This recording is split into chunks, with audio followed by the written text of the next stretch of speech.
इंद्रायणीचं पसायदान. दिनांक 13 मे. हरवलेले शास्त्रज्ञ. लेखक डॉक्टर संतोष मोतीराम मुळावकर. अभिवाचक अमेया संतोष मुळावकर.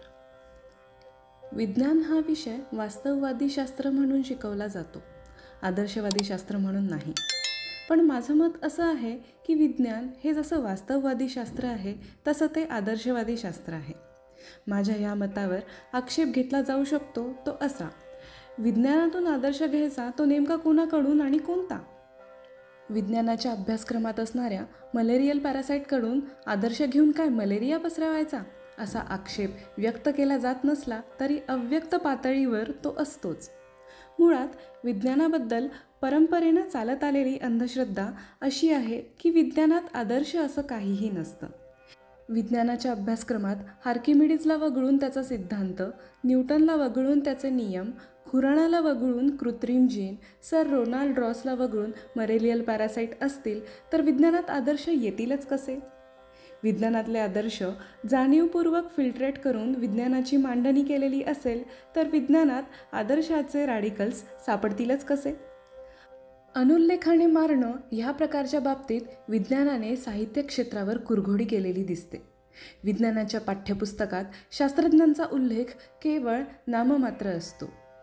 शास्त्रज्ञांना आणि त्यांच्या शोधनाच्या प्रक्रियेला आपण विज्ञानाच्या अभ्यासक्रमाबाहेर ठेवल्यामुळं आपण विज्ञानात एक फार मोठा निर्वात प्रदेश निर्माण करून ठेवलेला आहे.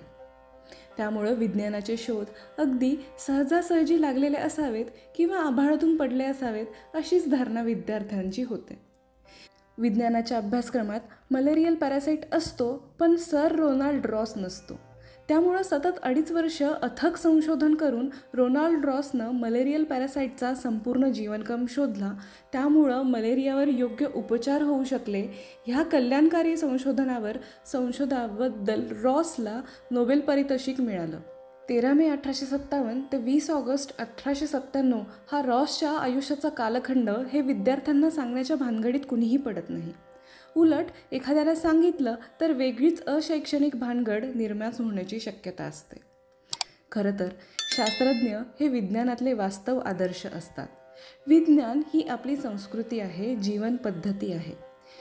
ह्या संस्कृतीची जडणघडण शास्त्रज्ञांच्या अविश्रांत प्रयोगचर्येतून झालेली आहे.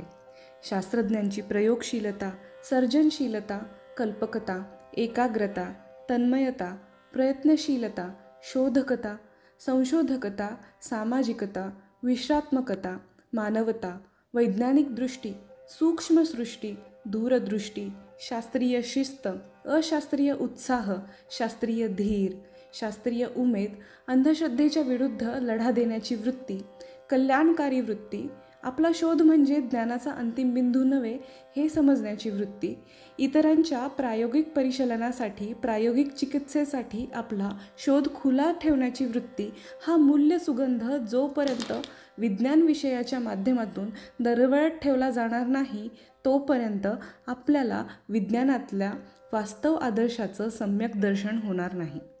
विज्ञानातले शास्त्रज्ञ आपल्याकडून हरवले गेले आहेत.